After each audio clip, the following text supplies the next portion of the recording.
I cannot enter.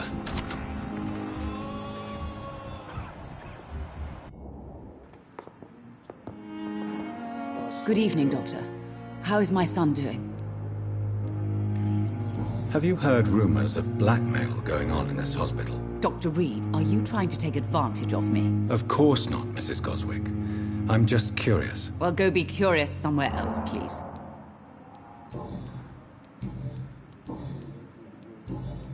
Goodbye, Mrs. Goswick. Good evening, Mr. Goswick. How are you? I'm okay. Have you heard rumors about blackmail in this hospital? No. How painful is your throat, Mr. Goswick? So painful I'd rather not talk at all, Doctor. I'm sure you realize a doctor and his patient have to communicate, sir. Would it help if I gave you some paper and a pen? Not really. I see. Then maybe it's not just your throat that hurts, Mr. Goswick. Perhaps your sore throat is just the consequence of something more hurtful. Yes, maybe. But I don't want to talk or even write about it now. But in the circumstances, I'm willing to give the best. Tell me about yourself, Mr. Goswick. I don't want to talk, Doctor. I have to go now, sir.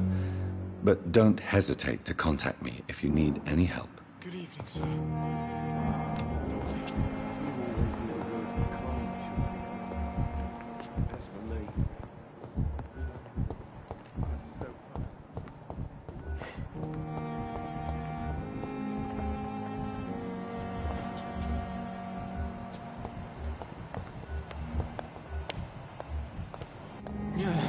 Good evening, miss.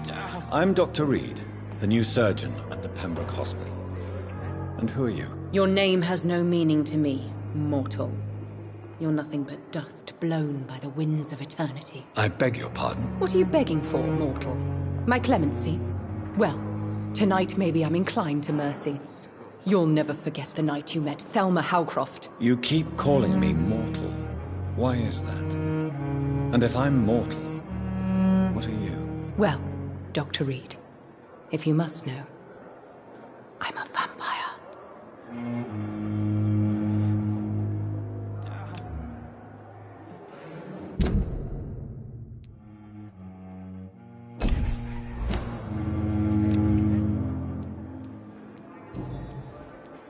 And why do you believe you're a vampire? I don't need to believe anything. It is what I am. It is what I feel within this hollow shell of flesh. Please, describe to me how you feel. What is it like to be a vampire? I can hear my body crumble from the inside as my flesh cracks and fades. I sense the last pulse of postulant blood within my drying veins. I need new blood. I see. Have you ever heard of Cotard syndrome, Miss Howcroft? Never. It's a mental illness discovered by a French neurologist named Jules Cotard. The affected patients are delusional. They believe that they are putrefying, that they are dead, a ghost or a ghoul, or in your case, a vampire. Delusional, you say? Oh, sad and petty mortal.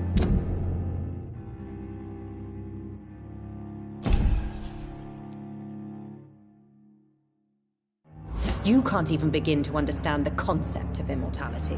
And you think it is I who am delusional.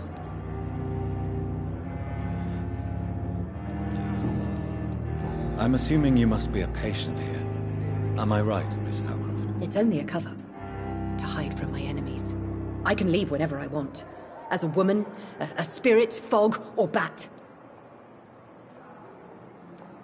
Who are these enemies you mentioned? Can you describe them? I cannot say for sure. But I sense their eyes on me from nearby. I feel them watching me every time I visit the garden near the morgue. The staff here are not your enemy. They're here to help you, to care for you. I'm not speaking of the doctors in white. I'm speaking of the men and women who hunt me. For I am a vampire! I see. Don't worry. These people will not find you here. I'll personally make sure they leave you alone. Thank you, mortal. But do not interfere with them, for you are no match for those that hunt me.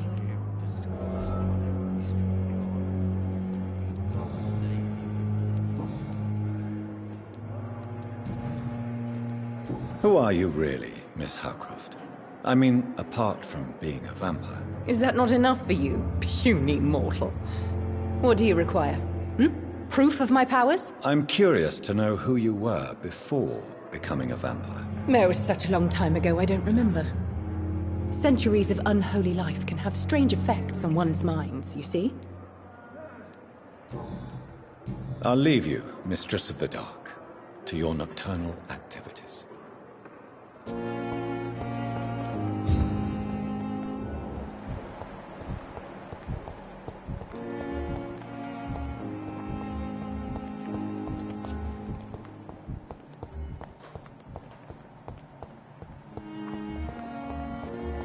It's locked.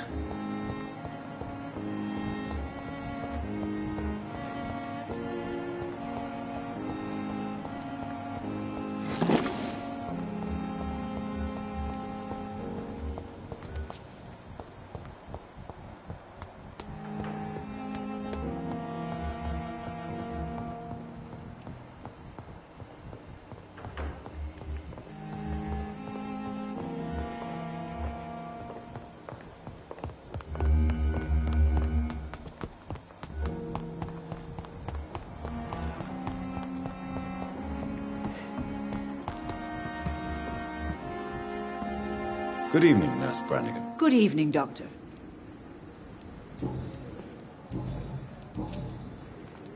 Tell me what Dr. Tippett did. I know his mistake caused a patient's death. If I had not covered up his error, Dr. Tippett would have been fired from this hospital. I could not let that happen. You can't allow your emotions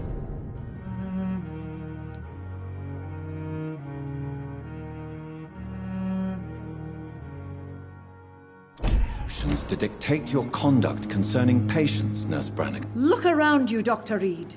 Do you really think we can afford to lose a brilliant practitioner like Dr. Tippett's in our situation? I can't say I approve of what you did. But as a field surgeon, I know that some situations require you to bend the rules. I'm not proud of what I've done, but to contain the epidemic must be our priority, so we can't afford to lose Dr. Tippett's.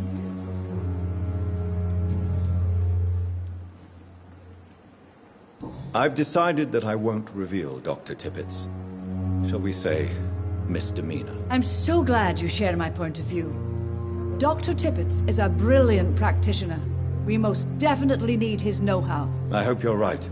This is a huge risk we're taking. Dr. Tippett's must regain his confidence. Please, keep this decision between you and me. He doesn't need to know you found out.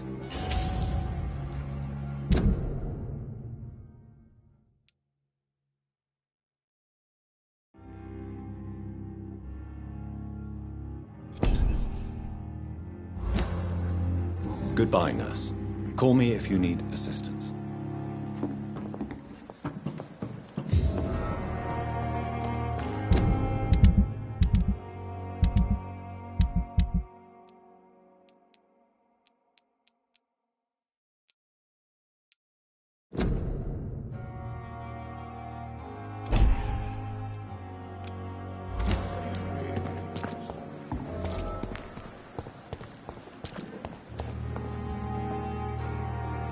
The flu took my dear wife, Emily.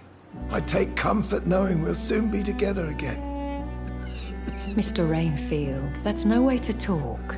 You're in good hands here, and we'll be up again soon enough.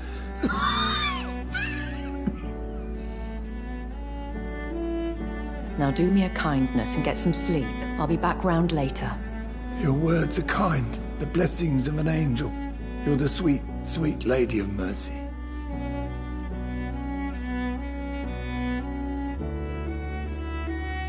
Good evening, Dr. Reed. It's a pleasure to see you again. You seem surprised. Dr. Swansea has brought me up to speed concerning your recent appointment to Pembroke Hospital. You're a the lady who saved me that night, before vanishing into thin air. I remember you from the pub with Dr. Swansea. Indeed. Allow me to introduce myself formally this time. My name is Lady Ashbury. I remember you well, in spite of the brevity of our encounter.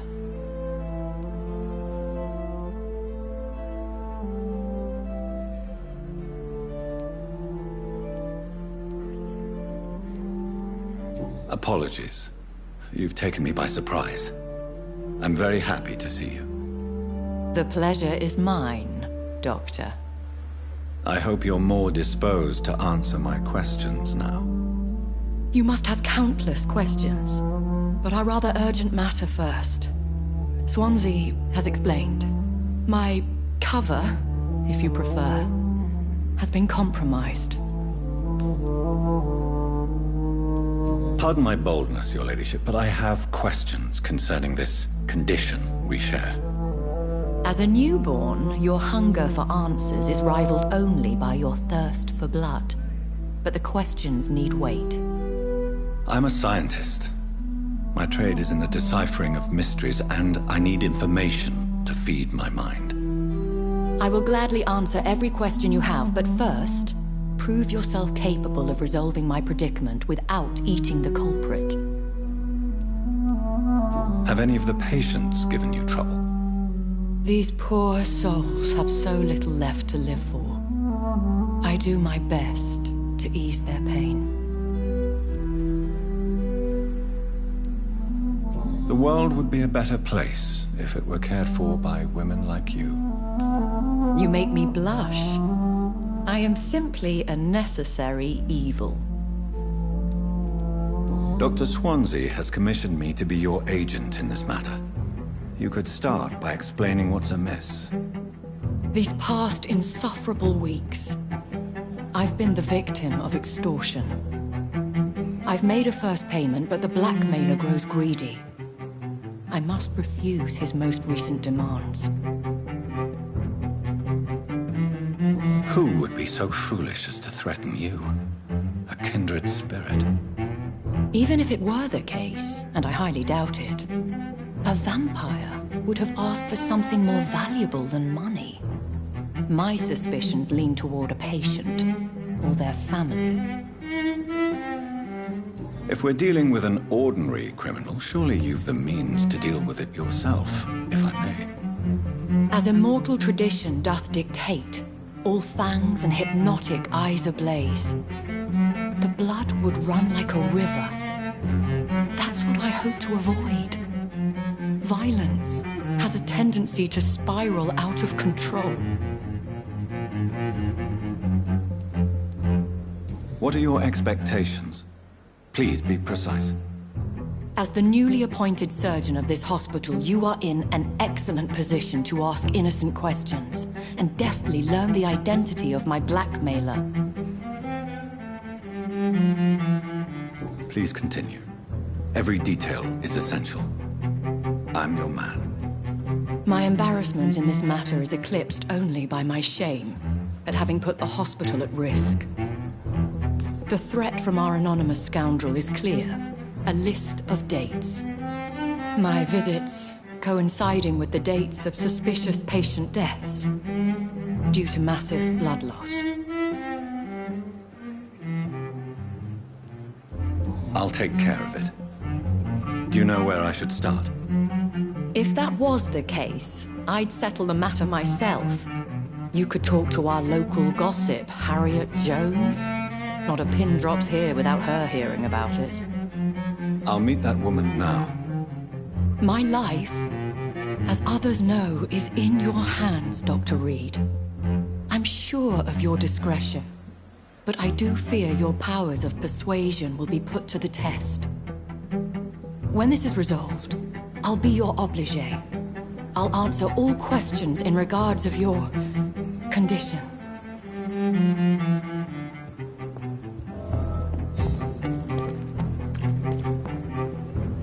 Good evening, Milton. Good evening, Doctor. Still trying to save lives? Have you heard of any underhand dealings going on in this hospital? There are a lot of secrets round here. I'm not surprised someone tried to make money from them. What kind of secrets? I'm not in the gossip business, Dr. Reed. If you want to know more, you better talk to Harriet Jones. She's the oldest patient here. Goodbye, Milton.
I can't believe I'm doing this.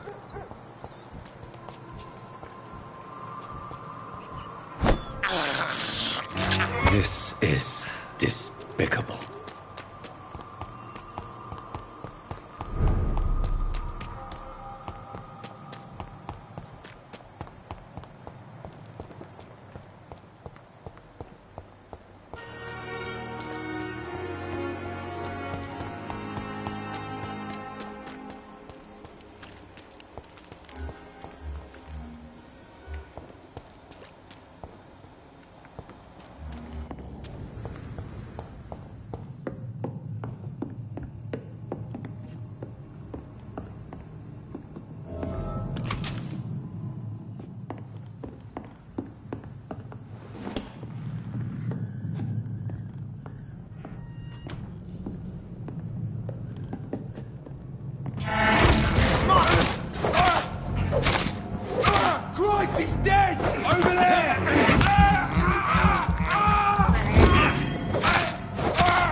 This is no place.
Stupid beast!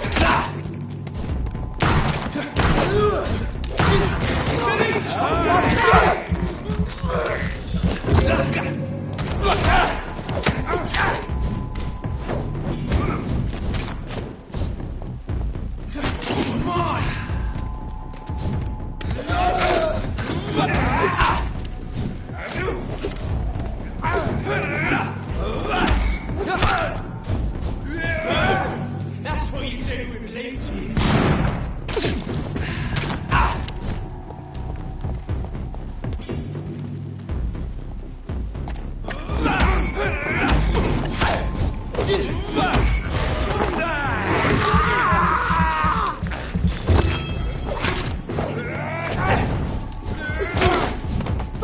Fucking beast! Oh, mine, vermin! Finish it, leeches!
I'll